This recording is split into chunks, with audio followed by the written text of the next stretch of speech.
গণ অভ্যুত্থানের ১ মাস পূর্তি উপলক্ষে উপদেষ্টা পরিষদ দুটি গুরুত্বপূর্ণ সিদ্ধান্ত নিয়েছে। সেই সিদ্ধান্তে বলা হচ্ছে, গণভবন হবে জুলাই গণ অভ্যুত্থানের জাদুঘর। আরেকটি হচ্ছে, বিচার না হওয়া পর্যন্ত ফ্যাসিবাদী দলের কোনো কার্যক্রম চলবে না। তার মানে আওয়ামী লীগের কোনো কার্যক্রম চলবে না তাদের বিচার না হওয়া পর্যন্ত। নিঃসন্দেহে দুটি গুরুত্বপূর্ণ এবং সময়োপযোগী সিদ্ধান্ত। দর্শক, গণভবনকে ঘিরে এই গত ১৫ বছর সেই গণভবন থেকে মানুষের উপর নির্যাতন, নিপীড়ন, গুম, খুন, হত্যা, রাহাজানি, টাকা পাচার, যত রকমের দুঃশাসন, অপশাসন, সেটি ছিল গণভবন, যেখানে স্বৈরশাসক শেখ হাসিনা বসবাস করতেন এবং সেই গণভবন থেকেই তিনি দিল্লিতে পালিয়ে যান। এবং আপনারা জানেন যে ৫ই আগস্ট জনতার যে অভ্যুত্থান ঘটে, সেই অভ্যুত্থানের প্রথম ভাগেই তারা গণভবনে হামলে পড়ে, গণভবন তছনছ করে, অর্থাৎ শেখ হাসিনার শাসনকে তছনছ করার একটা প্রতীকী কার্যক্রমে রূপান্তরিত হয় গণভবন। সেই গণভবনকে জুলাই গণ অভ্যুত্থানের সেই গণভবনকে জুলাই গণ অভ্যুত্থানের জাদুঘর হিসেবে আখ্যায়িত করেছে।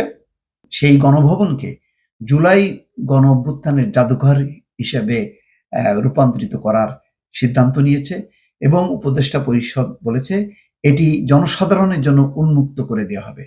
অর্থাৎ সেখানে যে সমস্ত জিনিসপত্র আছে বা গণ অভ্যুত্থানের স্মরণে আরো যে সমস্ত জিনিসপত্র প্রতিস্থাপন করা দরকার, অর্থাৎ একটা জাদুঘর, যেই জাদুঘর নির্যাতন নিপীড়নের প্রতীক, যেই জাদুঘর হবে বিপ্লবের প্রতীক, অর্থাৎ সমস্ত স্মৃতিচিহ্ন সেখানে রাখা হবে এবং মানুষ গণভবন পরিদর্শন করবে এবং স্মরণ করবে একজন স্বৈরশাসক বসবাস করতেন এবং তারা প্রতি মুহূর্তে ধিক্কার জানাবে স্বৈর শাসনকে। সুতরাং এটি একটি প্রতীকী প্রতিবাদ, প্রতীকী একটা জাদুঘর হিসেবে গণভবন রূপান্তরিত হবে এবং এই গণভবনে কি জাদুঘর হিসেবে, গণভবন যেহেতু এখন জাদুঘরে রূপান্তরিত হয়ে যাচ্ছে, সুতরাং এই জাদুঘরে কি সংরক্ষণ করা হবে নিশ্চয়ই তার বিস্তারিত বিবরণ জানা যাবে। অন্যদিকে গুরুত্বপূর্ণ কাজ হচ্ছে, যেহেতু গণঅভ্যুত্থানের মধ্য দিয়ে শেখ হাসিনা এবং তার দল বিতাড়িত হয়েছে, অটোমেটিকভাবে জনতা বা সরকারের কোনো প্রশাসনিক আদেশ ছাড়াই এটি নিষিদ্ধ হয়ে গেছে। সুতরাং এখন মানুষের মূল দাবি হচ্ছে এই গণহত্যা সহ গত ১৫ বছরে গুম খুনের বিচার করা।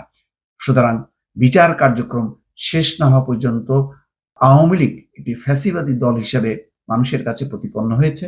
সুতরাং এই ফ্যাসিবাদী দলের কোনো কার্যক্রম বিচারের আগ পর্যন্ত চলবে না। এই হচ্ছে গুরুত্বপূর্ণ সিদ্ধান্ত, যেই সিদ্ধান্তটি আসলো গণ অভ্যুত্থানের ১ মাস পূর্তি উপলক্ষে। দর্শক, ভালো থাকবেন। আল্লাহ হাফেজ।